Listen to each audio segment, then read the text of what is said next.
O Senhor esteja convosco. Proclamação do Evangelho de Jesus Cristo segundo João.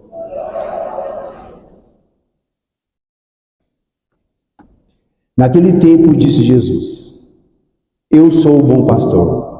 O bom pastor dá a vida por suas ovelhas.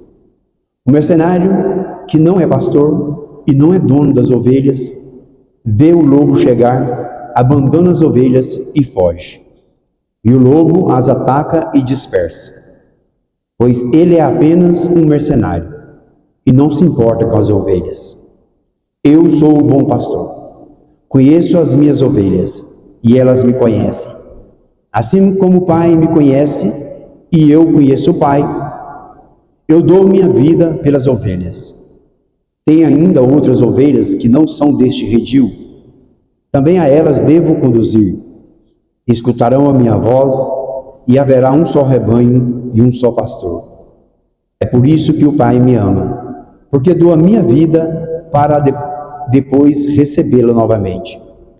Ninguém tira a minha vida, eu a dou por mim mesmo. Tenho o poder de entregá-la e tenho o poder de recebê-la novamente. Esta é a ordem que recebi do meu Pai. Palavra da salvação. Ave Maria, cheia de graça, o Senhor é convosco. Bendita sois vós entre as mulheres, bendito é o fruto do vosso ventre, Jesus. Santa Maria, Mãe de Deus, rogai por nós, pecadores, agora e na hora de nossa morte. Podemos assentar um minutinho, amados irmãos e irmãs. A liturgia de ontem e a liturgia de hoje nos convida a fazer essa reflexão de Jesus, bom pastor. Ontem, na liturgia de ontem, o Evangelho nos falava, Jesus nos falava, eu sou a porta, a qual todos nós devemos entrar. Hoje, o Evangelho de hoje, Jesus mostra para nós também um pouco mais dessa característica do bom pastor, né? O bom pastor é aquele que coloca a sua vida em risco pelas suas ovelhas. E o ladrão, aquele que vem para destruir, ele nunca vai cuidar das ovelhas. Ele é um aproveitador. É assim que o inimigo age. Ele nos pega, se a gente dá espaço, usa, destrói, depois descarta. É assim que funciona com o encardido. O encardido não está pronto para dar a vida por ninguém. Ele está pronto e ele vai tirar se você deixar a tua vida. Essa é a característica dele. Ele veio para isso, para destruir, para roubar, para matar. O bom pastor não. O bom pastor, ele cuida das suas ovelhas. Ele está pronto para sofrer e entregar a sua vida em cuidado das suas ovelhas. Se você pegar o seu celular em casa, rapidinho, quando você chegar lá, se você der um Googlezinho, como diz o pessoal, né? Se você colocar lá assim, características das ovelhas, né? É interessante como a gente aprende também. O Google vai nos dizer assim, agora a característica da ovelha. A ovelha tem defesa limitada. Diferente de todos os outros animais, as ovelhas não possuem mecanismo de defesa natural. Então, a ovelha não tem garra, não tem espinha, ela não tem nada.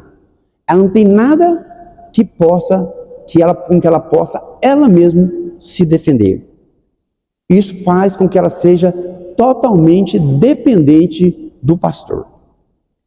Segunda característica da ovelha. A ovelha tem um olfato e uma audição reduzido. Acho que na audição ela se iguala a muita gente, né? Porque para ouvir a voz do bom pastor nós também temos um ouvido reduzido, não temos? Ou seletivo. A gente só quer ouvir aquilo que nos interessa da parte do bom pastor. Então, ela tem esse sentido, o olfato e a audição reduzido, e visão inferior aos outros ovinos, mas apresenta boa memória. Então, a ovelha, ela tem boa memória, é aí que ela se pega. É assim que ela vai fazer depois, para ela guardar com ela quem é o bom pastor. Outra qualidade dela. O Google, aqui na pesquisazinha rápida do Google, diz que ela é um animal gregário. O que é um animal gregário? Tem uma forte necessidade de viver em grupo. Ela gosta de estar no redil. Ela gosta de estar junto das outras. Uma outra, dependência. São animais totalmente dependentes do pastor, até para encontrar comida. Ela não caça, não. Ela não prepara a sua própria comida. Ela é dependente do pastor até para comer. Comer e beber. Uma característica muito importante das ovelhas. Docilidade. Nisso ela ganha de nós também, né? Ela é dócil.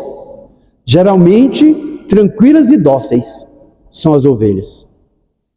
Por isso que ela tem essa facilidade de acompanhar o pastor. Uma outra qualidade dela, comportamento de seguidor. Tem tendência de seguir umas às outras e ao pastor. Muitas vezes, sem senso de direção própria.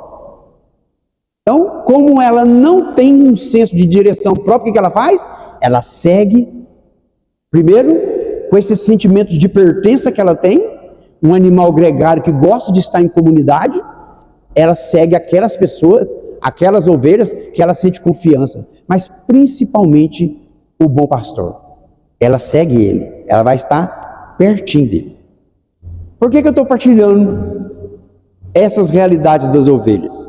Porque quando Jesus fala desta parábola, ele está explicando para os ouvintes deles que nós precisamos aprender a ser ovelha. Nós temos que ter um pouco dessas características aqui. No que a gente assemelha às ovelhas? Nós não temos um bom senso de direção, não. Presta atenção para vocês verem. Por quê? Porque nós somos pessoas, somos animais no mundo do reino animal, muito disperso. Nós nos deixamos levar facinho pelas coisas do mundo. Ou pelo ladrão e assaltante que vem com falsas promessas para nós.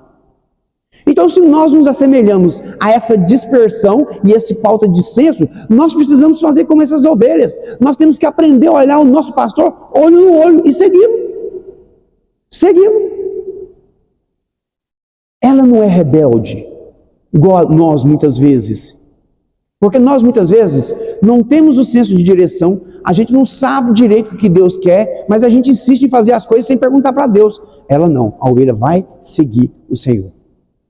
Esse senso de pertença, presta atenção na nossa vida. Às vezes, dentro de casa, nós somos como que alguns animaizinhos, entre aspas, rebelde.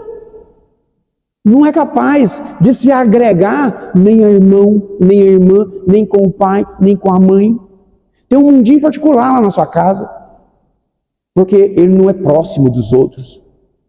A ovelha, ela é um animal gregário, ela quer estar junto. Nós precisamos pegar essa qualidade também. Quantas pessoas não vêm na igreja? Não gostam de tumulto, não gostam de muita gente. Mas esse tumulto e muita gente não se trata da realidade da igreja. A nossa salvação ela é individual, sim. Mas ela é conquistada em comunidade. E por isso Cristo quis a igreja. A qual redil, a qual rebanho que o Senhor quer que você faça parte? A igreja. Que você seja perseverante, que você seja assíduo, que você seja ali um sinal desse pastor, que você seja graça na vida do outro, para que você receba a graça de Deus. Mas o que a gente faz muitas vezes? Fui na missa, está muito bom. Nós somos incapazes de nos socializarmos com os irmãos. Por quê? Porque a gente muitas vezes está com o olhar de julgar o outro. Vocês prestaram atenção na primeira leitura? Na primeira leitura, por que os discípulos e aquele povo foi questionar Pedro? Os judeus convertidos foram questionar Pedro. Porque Pedro entrou na casa de um pagão. Como se as graças de Deus e a salvação estivessem reservadas só para eles. Aí Pedro vai explicar para eles. Fala assim, não, mas eu fui lá porque Deus mandou. Aí eu falo, mas por que você foi lá? Eu tive uma visão. Nessa visão, eu estava em oração, ele fala primeiro, né? Você quer ouvir a voz do bom pastor? Aprenda a rezar. Aprenda a se colocar em oração. Aí ele diz, eu estava em oração, de repente eu me coloquei em êxtase. e vi um lençol branco com todo tipo de animais impuros. E uma voz me disse, mata e come. Ele pegou e falou assim, mas eu não vou pôr nada impuro na minha boca. E a voz que é de Deus disse assim, ó, aquilo que eu tornei puro, não diga que é impuro. Aí Pedro desconfia, é Deus me mandando lá. Quando ele cessa a oração dele, que ele desce, tem 3 homens esperando ele, porque Deus foi lá também falar lá ao anjo, vocês vão em tal lugar, vai chamar Pedro para Pedro vir aqui e anunciar para vocês a palavra de salvação. E Pedro vai. Então o que acontece com nós muitas vezes? Nós não conseguimos viver em comunidade porque a gente quer ficar julgando quem está lá. Como se a salvação fosse só para nós. A salvação é para todos, diz a palavra. Que de longe ouvirem o apelo do Senhor, diz a palavra de Deus. Ouvirem o chamado do Senhor. É para todos os pecadores. Para todos aqueles que estão no pecado assim como nós. Mas para todos aqueles que desejam uma mudança de vida. Porque não adianta também nós queremos participar desse rebanho de Cristo, ser ovelha de Cristo, com comportamento de cabrito, rebelde, pulando cerca, fugindo, indo embora. Não, essa docilidade que nos faz experimentar dessa graça. Então esse é o convite do Senhor para nós, todos nós participarmos desse rebanho, desse redil que é a igreja, para que aqui, com essa experiência do bom pastor, nós podermos acertar o nosso caminho. Com Cristo à nossa frente, nós vamos ter direção. Eu sei que muitas vezes, na sua vida, isso acontece com todos nós. Às vezes um problema em casa que a gente não sabe. O que eu vou fazer com meu filho? O que eu vou dizer para minha filha? Não sei qual que é o seu problema. Não sei se você está mudando de emprego, você está com um projeto na sua cabeça, você fala assim, eu não sei se eu pego ou não pego, se eu vou ou não vou. Eu não sei, de repente você encontrou uma pessoa que você acha que é certa, você tem dúvida, caso ou não caso, eu não sei. Qual que é o seu dilema? Eu sei que essa falta de direção faz parte, por quê? Porque a gente é limitado. Por isso precisamos ter a nossa orientação certa. E a nossa orientação é o nosso Senhor Jesus Cristo. Por isso nós temos que ser essa ovelha dócil, capaz de ouvir a voz do Senhor, para errar o menos possível. Para errar o menos possível. Ser essa ovelha que é capaz de reconhecer o bom pastor,